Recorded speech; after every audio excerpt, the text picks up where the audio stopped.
Hey everyone, on today's podcast, we are talking all things Princeton Community Education as they celebrate their 50 years of service. So whether you're a parent, an adult looking for something to do, have young drivers, young babies, or you're just looking for help with your taxes, stick around because we're talking all things community ed. Welcome to the Princeton Podcast, where we talk about upcoming events, news, and local businesses. This is Princeton. Play here, stay here. All right, guys, welcome back to the podcast. Today's podcast is brought to you by Twice New Clothing and Treasures. And it's a treasure to have Brian on today. Thank you for being here. You are the director of the community ed, and we have a bunch of questions for you. And we're looking forward to just having you give us the, background and some more information. And it's, we're excited. So if you could jump in and just give us a skinny of what your roles entail, and a little bit more about the community ed program in itself. Awesome. Well, thanks for having me on today. Appreciate the invite and coming to you on our 50th anniversary. So we're pretty excited about that. We oversee our preschool program for our district. We oversee our youth and rec, youth and adult rec, youth and adult enrichment, driver's ed, aquatics, Tiger Club, lots of things we oversee, including facility rentals. How do you manage all of those? I feel like that's a lot that's a lot going on, especially with kids. And It's a lot. Well, we have a great team. We've added to our team over the last few years, and I'm just one that's in there grinding every day with our team. So it's a lot of fun serving the community. 50 years is quite some time. How long have you been helping out and been a part of community ed? So this Most is of it probably. So this is my third year in this role as community ed director, and before that, I was in some other districts and some other roles, activities director and dean of students from Malacca and St. Francis. But I actually graduated from Princeton in 1998. Went to school and came back and taught here for 3 years, and during those times, I was an instructor in community ed and very involved in community ed and had a passion for it. Just the road didn't lead me there until now. So it's great to be back in the community I went to school with, I was born in, and it's now serving. And now your kids are here in My this kids are here. district. Yep. So they Yep. probably have taken part in community ed as well. Yeah, they are. They've done all the programs, and now they're starting to teach some programs too. So that's Cool. what. Yeah. That's awesome. Brian, you started as a gym teacher at the high school, Yeah. right out of college. Yeah, so 02 to 05, I was teaching physical education and health with Mr. Patno and Mr. Detmer back in the day. Drew Patno. Yeah. They were both there when you started Yeah, still? yeah. Dude, Patno's got some calves. Wow. Dude, that's a... A funny story. If back in health class, I thought we'd start with like mental health or something like that, and so I went to Lee Detmer. I said, "Hey, what's our first unit?" He says, "Female anatomy." And I'm like, "What?"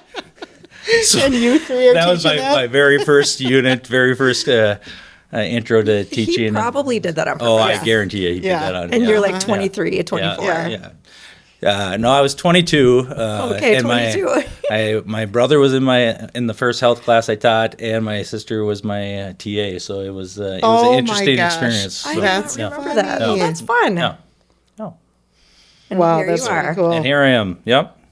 So 50 years of community ed, what has the program seen? I know you haven't been there for 50 years because you haven't been alive that long, but how has it evolved over the time?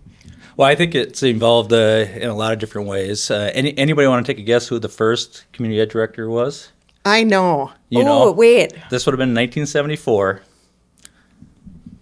Steve Davis. Steve Davis. You did tell me. Yeah, okay. Yep, Steve Davis. So I reached out to Steve last week when we were celebrating, and he was already down in Florida, so he wasn't able to come back and join in the celebration. But it's cool to see the involvement. Another bonus question for you guys: do you know what year ISD 477 got its start when it became an official public district? 1995. 1856. 1995. 1856, 1854. So it's kind of interesting to do the background. So there was a county district that started in 1863, Okay. And then, and that included Mille Lacs, Isani, Sherburne. And then in 1957, we became our own ISD 477. Wow. So That kind of doesn't seem yeah. like that long ago. Yeah. Right? You know, Yeah. when you say it like that. Yeah. And so, and I think it's come out, kind of the history of our district as we're doing some community engagement task force and looking at our facilities and, how old our facilities are Yeah. and looking at that. So, and community ed got its start actually in Flint, Michigan. There was a gentleman there, Frank Manley is his name, and he didn't like seeing the buildings, public buildings, empty in the evenings and on the weekends. So he's like, how can we involve the community, in more education? And so he kind of came up with the idea of community ed. So it started in Michigan and it kind of spread nationwide, and it got to Princeton in 1974. So Interesting. Wow. Well, and speaking of not having the facilities empty in the evenings and the weekends, our facilities are not empty. our facilities are not empty, Especially in the winter. It is a challenge. So our building our department oversees 5 different buildings. So at the high school, the middle school, the 2 elementary schools, and then our family center for rentals. And last year alone, we rented out over 63,000 hours. Wow. In 1 year, and that's outside the school day, and it's mostly from the in the afternoon till we try to let the custodians go home at a certain point. So we try to wrap up rentals and use by 9 o'clock so they can because they got to clean afterwards and then have them get out at 10 o'clock and then. But on the weekends too, we're doing rentals and last year our high school was in use every single Saturday and Sunday. All of January, February, and March. Wow. And so that's a challenge to juggle all that, Yeah. not only for facilities, but then also your staff, because it's overtime, but some people want to take a day off now and then and don't want to work 7 days a week. Right. Yeah. Heaven forbid. Yeah. And for facilities, I think people just think that it's for youth and activities and practices and stuff, but it's really for the community and public. Anybody can rent it. I know that they've done like fire training and some different things that Maybe you wouldn't think of. you wouldn't normally, think yeah. of would rent out the school for things. Currently with Princeton not having a community center, really the hub of our community is our schools, and it's used for all sorts of things. We've had funerals there, we've had other public meetings, and it's constant. Reaching out and it's the performing arts center, it's the pool, it's the classrooms, it's the gyms, it's everything. Yep. So yeah. I just attended cool. a community ed class, was it last week? At the high school. And Yeah. we made holiday arrangements. Yeah. Table arrangements with Lupke's. Jesse Lupke's. Jesse I was Lupke. so jealous of that when I saw pictures. It was really fun.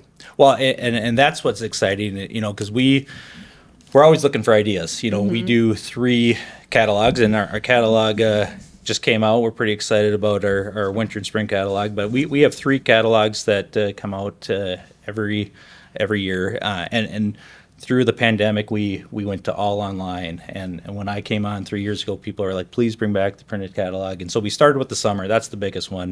That comes out March. Registration opens in April, so people can get their summers planned.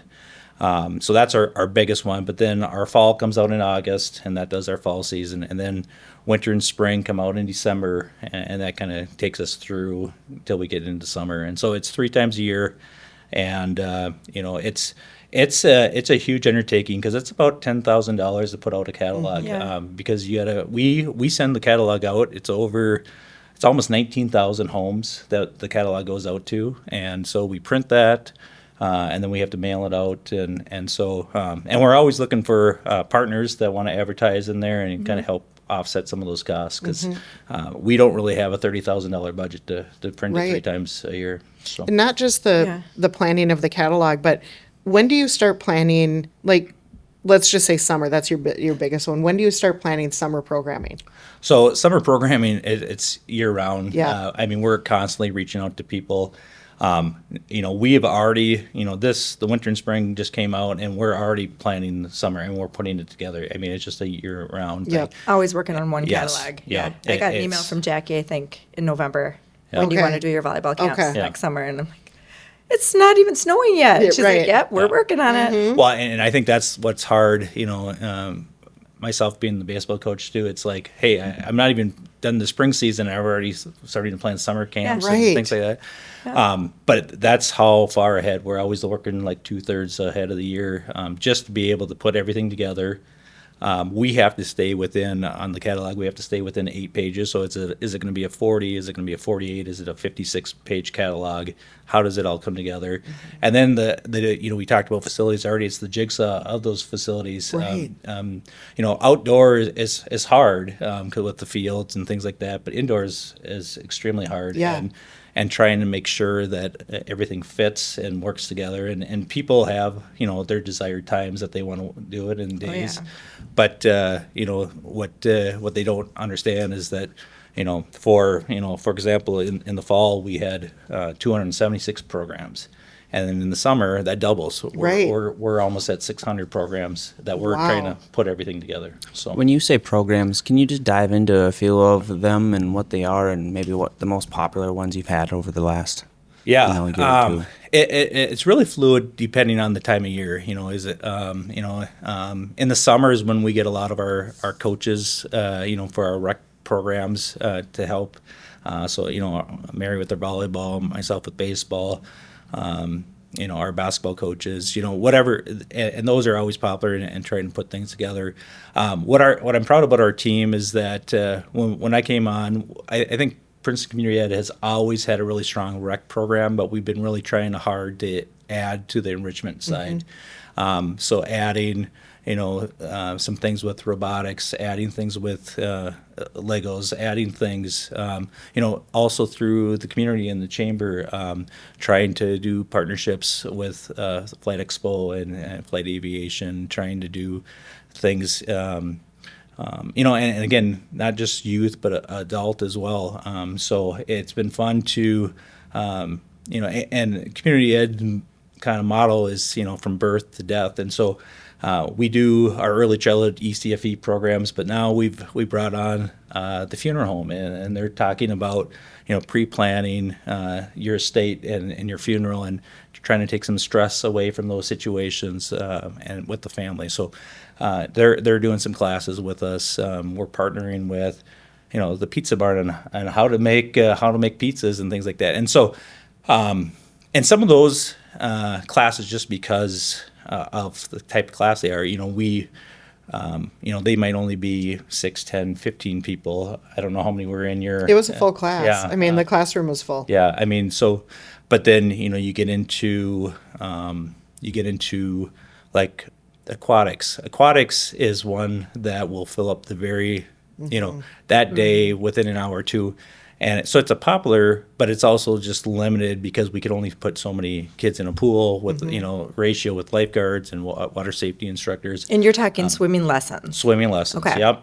So, that's one that fills up right away. Gymnastics is another one that will fill up, the day we open registration. And again, it's just a ratio thing because we can't fill that up, where you could put 50, 60 kids in volleyball. So that's a popular one. But that might not fill up right away because it's Many more kids. Right. Yeah, I mean, we can always expand it too. Right. Yeah. But where we're doing, swimming or gymnastics or some of these enrichment classes, it fills up so fast. So what's the difference between the community education and then just the classes and stuff through the schools? So like the volleyball, for example, like what's the difference between the team and the practices and stuff that you have and then the volleyball stuff that you guys do together through community ed? Yeah, so great question. As a former activities director, I always said anything during the school year is under my hat. Everything summer and out of season is community ed.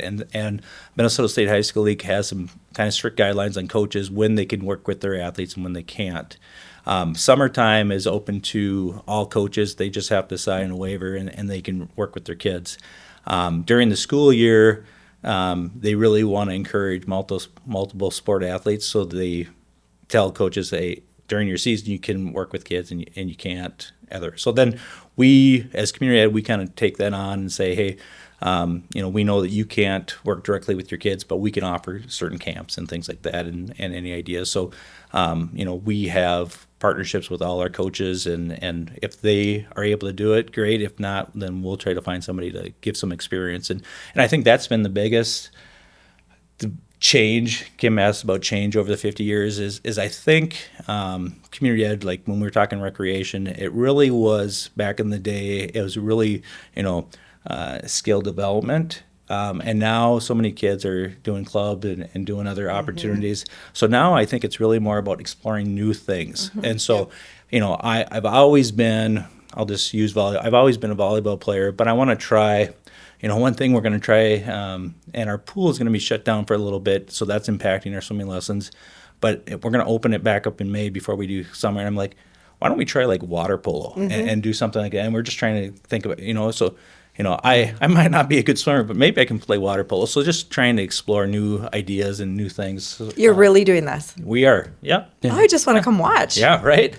So I think that's where community ed has really changed, and we've tried to, add some new things. What are the timelines that these programs go on for? So the water polo, for example, is it a one night thing that you guys do it one day, or is it a week, or is it a month, or how long does a program usually last? Depending on, I'm sure they all vary, but just give me an example. Another great question that we always have to kind of figure out the logistics too. Anytime we're setting up programs, it's always first, who's going to be the instructor, who's going to be the leader, and how much time do they have. Then it's about how much interest, and what are the things that we're working around, whether it's, in season athletes, or is school going on, or is it summer, so what time of year. And then it's about space, because we have such limited space, in some of our facilities. And then is weather a play. Last year we tried to bring a partner with the city and do some broom ball up at the Civic Center.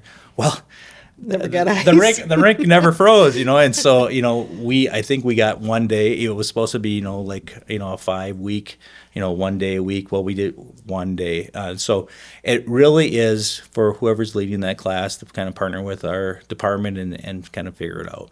Okay. Yeah. So speaking of that, with the leading of the different classes, I lived in a different community for a few years before moving back to Princeton, and they really focused on adult enrichment. And I, at the time, had little kids, and so it was a bummer. Then when I came here, that's why, it was so, I think when parents wanted that catalog, especially summer, because you get that, and then you just earmark, and circle all the different, things and sit down with the kids. So as far as adult enrichment, do people come to you and say, hey, I have an idea for something in a class or something fun to do, or how does that work? Yeah, that's exactly it. And we try to, put out surveys. We try to do family, events just have conversations.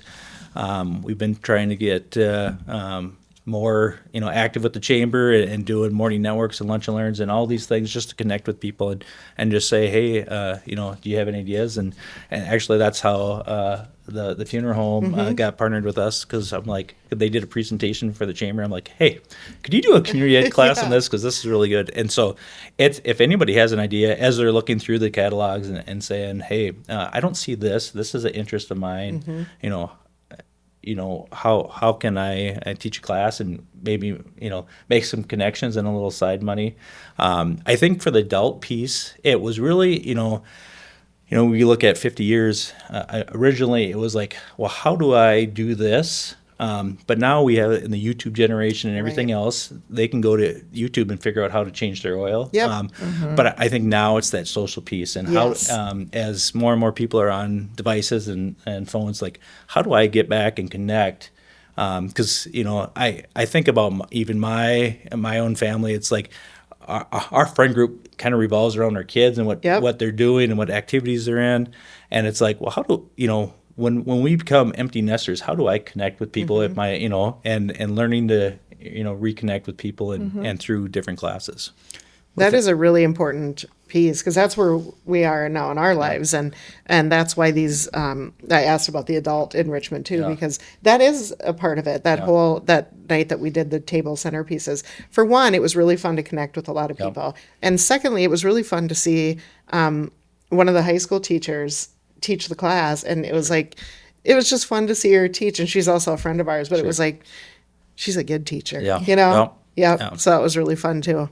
Well, and I think that's what's so rewarding for our instructors is they can kind of get out of their element. You know, Jesse's been doing high school for a long time, and being able to do something with adults and just that. You know, for myself, when as the head baseball coach, I'm used to working with 9th, 10th, 11th, 12th Yep. graders, and to be able to do some t-ball or youth baseball and be like, all right, this is how you teach a kindergartner opposition and how to throw, Right. So it's just working with different, and it's fun, and it kind of gives you some energy. Yeah, and even Jesse would say, now, if you want candles, they're in the back. Please don't shove one another. We're going to go one table at a time, So, yeah, it was fun. Yeah. Yeah.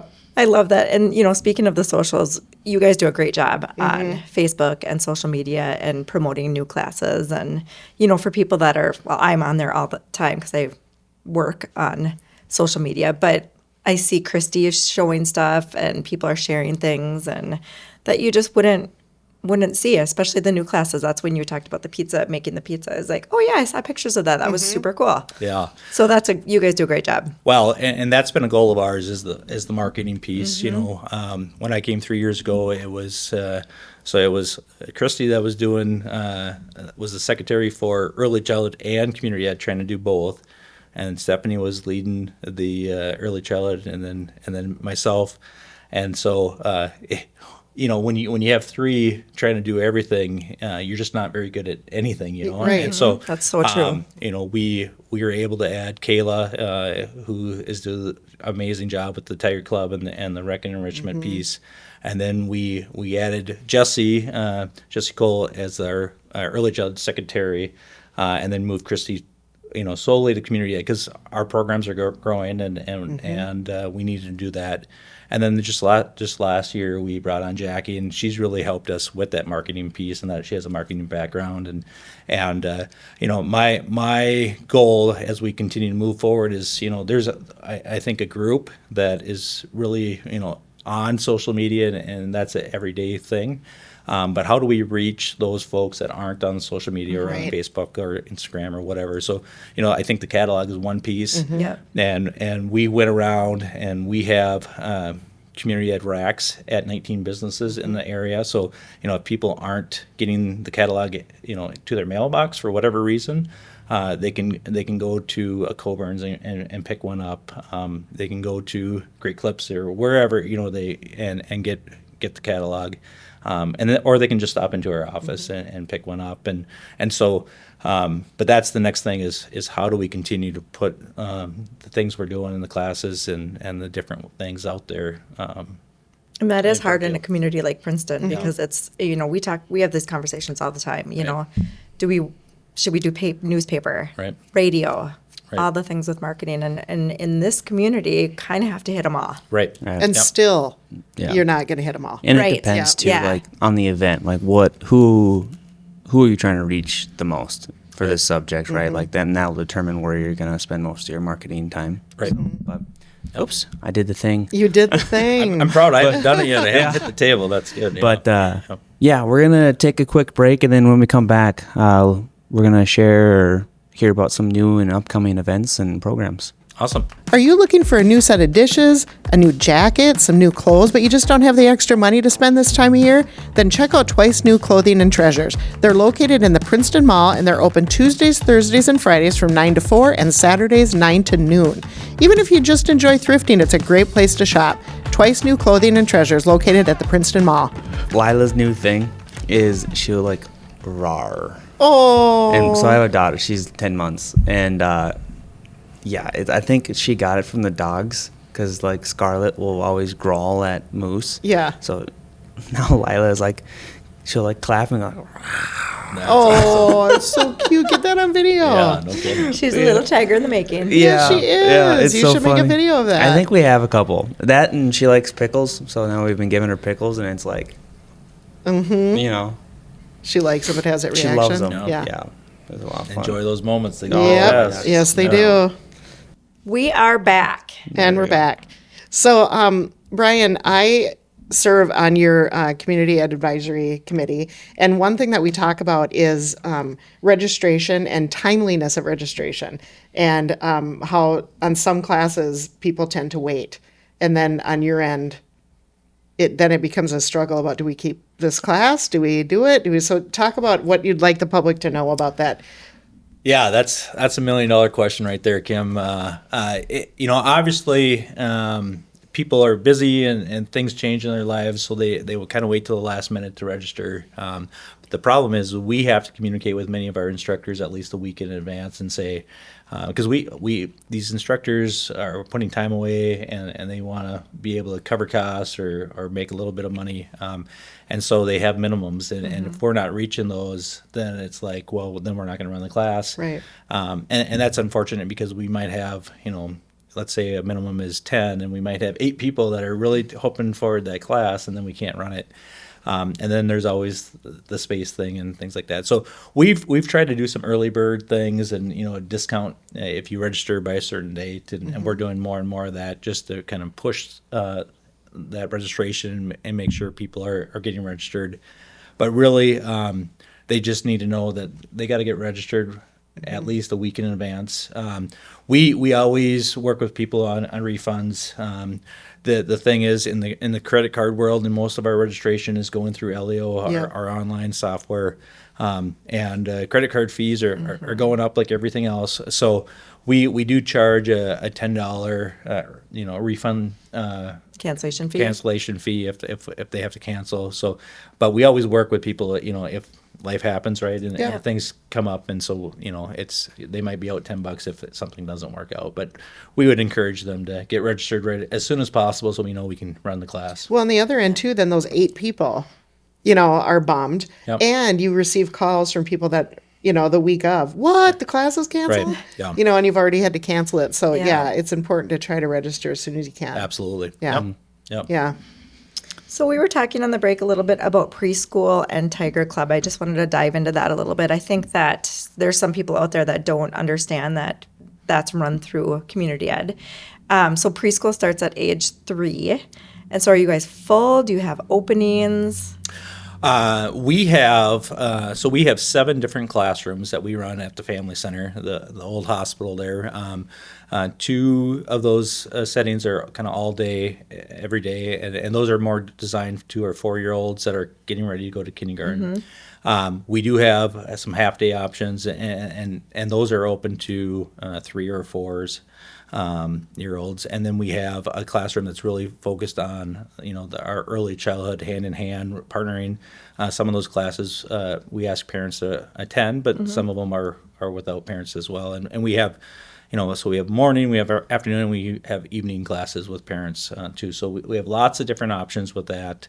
And our early childhood team is fantastic, and so we currently our full day classrooms are full. Our half days we have openings. Okay. And that it really just changes. We every March we have registration for the following school year. And some of those classes fill up right away. So that would be something that somebody would want to make sure if they have a 3-4-year-old and they're looking at preschool options to look every March and just make sure that they get in and get registered right away because classes do fill up. And then we do offer pre-K Tiger Club, which is our child care, and it's a wraparound care. So we offer it because our school day is 8 to 3. If they're an all-day student, if they're in the morning, it goes from 8 to 10:45. If they're afternoon, it's 12:15 to 3. So those are the time frames. And then we have wraparound care that starts at 6 a.m. In the morning and then goes till 5:30. After school every day at the Family Center. Which is important And- for people to know. So if I registered my child for like a Tuesday, Thursday, Yep. I can utilize the preschool Tiger Club Monday through Friday. Correct. Yep. That is such Yep. a great thing for families.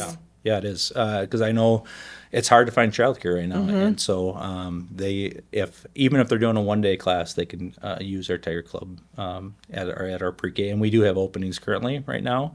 We have about 36 Tiger Club students, and they have a great time every day. So it's a lot of fun. That's always one of my highlights of the day is going down the Tiger Club. They're always having a good time. Yeah. Oh yeah, I remember that. Yep. Yeah. And then we do have wraparound care for our school age as well, for our K through 5 students.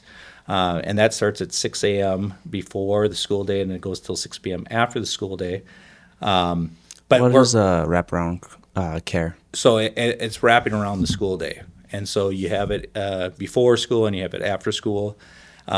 We currently, again, because of space, we currently are full for our school age, and that does fill up pretty fast as well. It's so convenient for parents to be able to drop off before school, at the school, have care, and then if parents are working till 4 or 5 or 6 o'clock, they can just go to the school and their kid will be there, and they're getting an extended education plus having some rec time in the gym and things like that. So, but we are looking at trying to expand that programming if we can find the staff and spaces.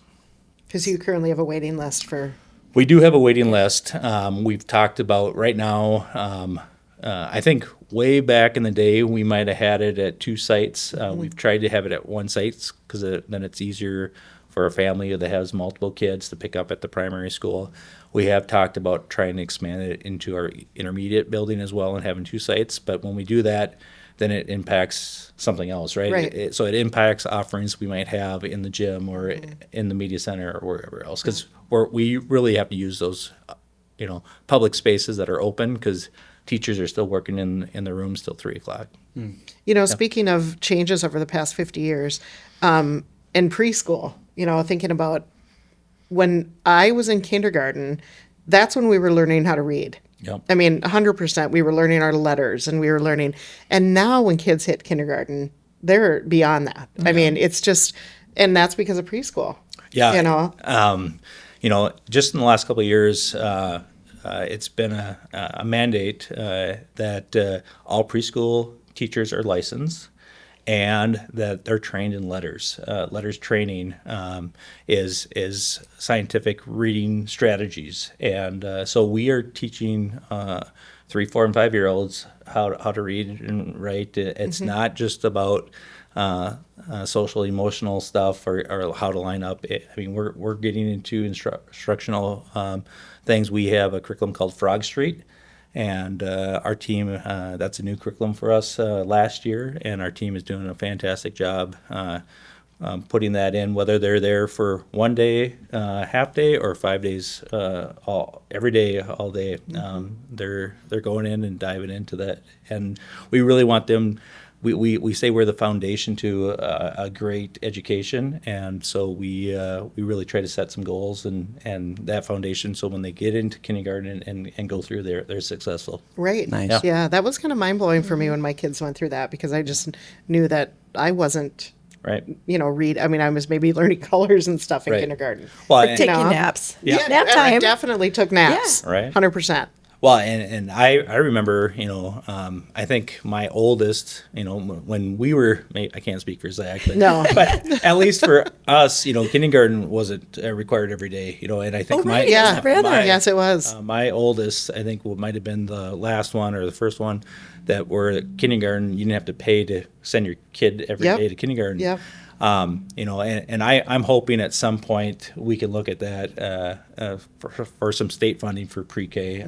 It's just it's so evident, and I hear it all the time from kindergarten teachers, is that they can identify who had preschool experience and doing that than those who didn't. So Yeah, when my kids went through preschool, so in kindergarten it was still, you had to pay to go Yep. all day, every day. And I assume now all your preschool classes follow the same curriculum.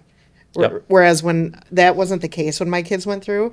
And so in one of my kids was in a classroom that was focused, I would say most on social emotional more than the letters and reading. Right. It was just because that was just a choice of that classroom. Yep. And frankly, he needed that social emotional, part of it too. But when he got to kindergarten, it was very evident that my other two received that and that he didn't get sure. that as much. Yep. So I 100% believe that. And he caught right up. One of his teachers at South Elementary just, because I was concerned about the reading and stuff. And she said, it's going to click. Any moment, it's going to click. And it did. Yep. But, I saw for myself firsthand how that can make a difference. Absolutely. And it gives them a head start when they.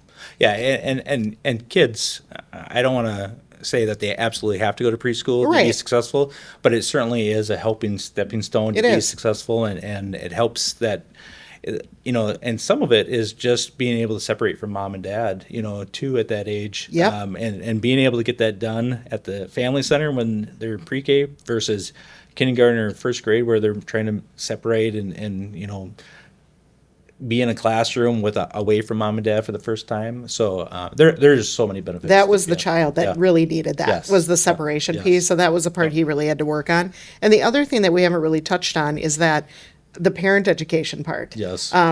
I cannot say enough about the parent education that is offered through early childhood and community ed. So many times I've been wanting to look up on the internet, like, how do I talk to my, you know what I mean? Yes. It's like, there isn't a handbook. Yeah. Right. And that is so incredibly useful. Let's back up a little bit now that you bring that up, because we really have not touched on what ECFE is. And I'm thinking about Zach, who is a new dad, and early childhood is birth to 3. Correct. So lots of Yeah. classes it starts at, there's an infant class, or there used to be an infant class. We do. Tiffany and Amy do a fantastic job with the earliest learners, and we have classes for the birth to 3. We have parent groups. We have Mom's Morning Out. We have open gym. Just that social interaction, and it's not just about the kids. It's about the parents too, and it's so important to when those questions come up, like my 2-year-old isn't talking yet. Is that normal? Right. Or they're not sleeping well. And we just had classes on breastfeeding and like all those things that young families and young moms Yeah. have need support on. We have that, and I just if there's questions, please check out the catalog, go online.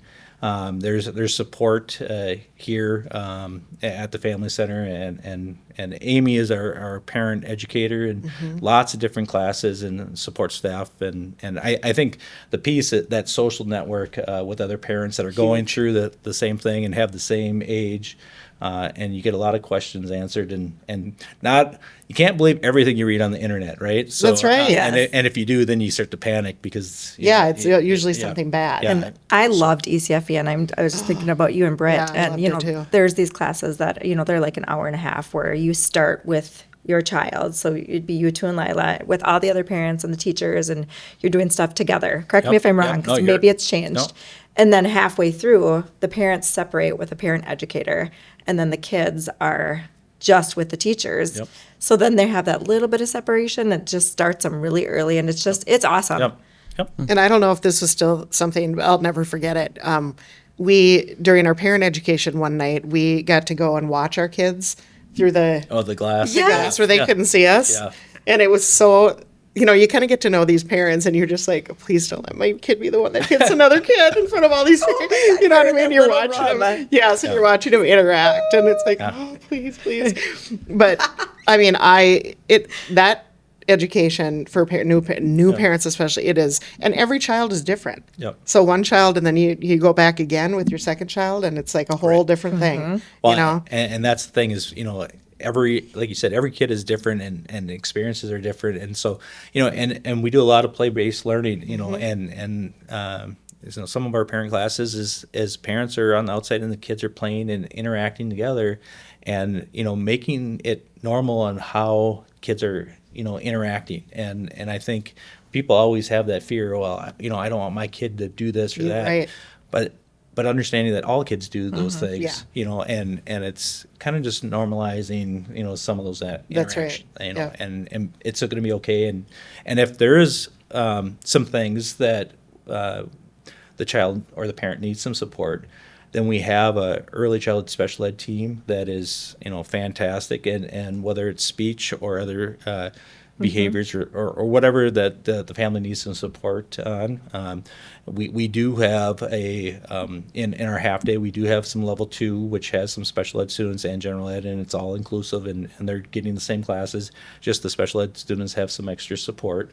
And then we do have some students with high needs that we have a level 3. We actually have 2 level 3 classrooms that are one-to-one with paras, and we're trying to help them be successful.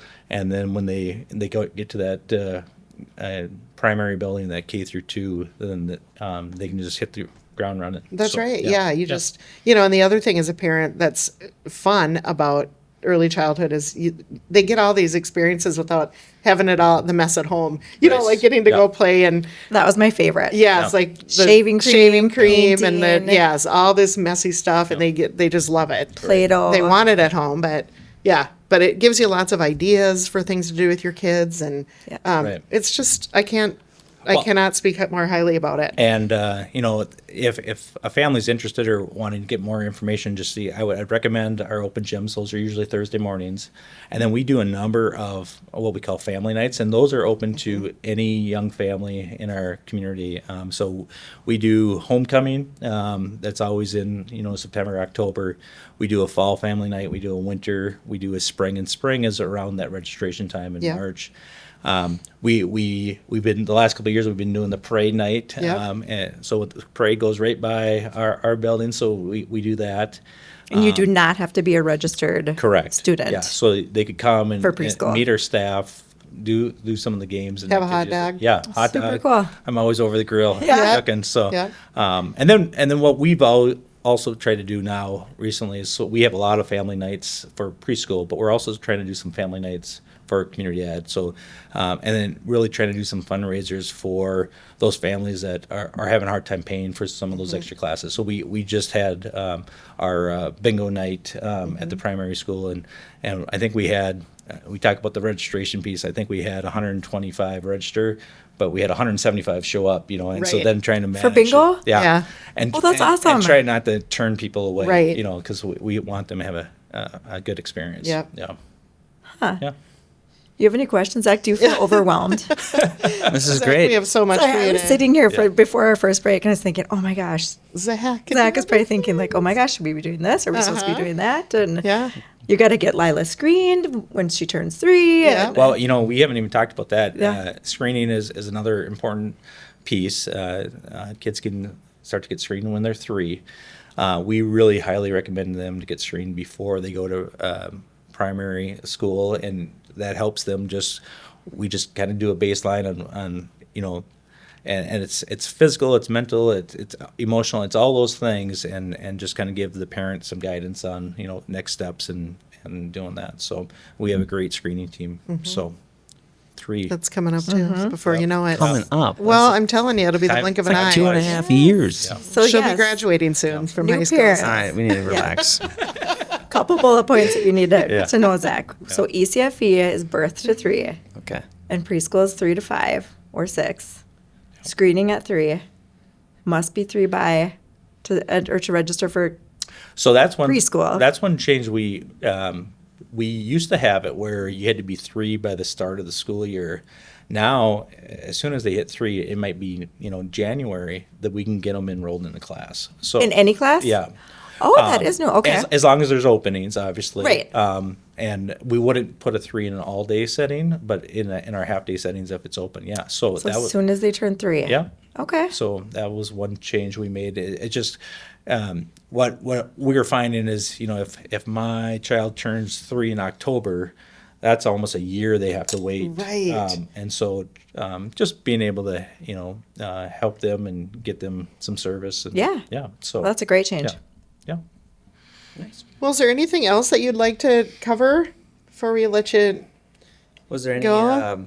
any new or upcoming programs that people should be excited about, or We're always every catalog we've had something new come up, and it's exciting. We already touched on their youth enrichment, the adult enrichment. We have partnered with Dash Sports because our coaches' times are limited. So Dash Sports is an organization that they bring in some instructors to our community, and they're able to offer lots of things right after school, which a lot of our coaches are teachers, and they are not able to do things right after school. So we're pretty excited about that new partnership. That's great. Driver's training is something that we're always kind of looking at and examining. What's new and what's the best thing. Currently we have right away, and one thing is my son's going through the driver's training program right now is on the third class. They can because they have to do behind the wheel for 2 hours, and on the third one, they'll actually drive them in their car, have 2 hours of practice, and then drive them to the testing site and have them take the test in their car. And What? Yeah, so they get 2 hours of practice. They go to the site. If mom and dad are working, or if they have a big vehicle that they're not And this is comfortable in the class, not as part of well, so they do the 30-hour Class. Then they get their permit, and they Yep. do but this is the behind the wheel, the 2 hours. So they do one practice, a 2 hour, they do another 2 hours.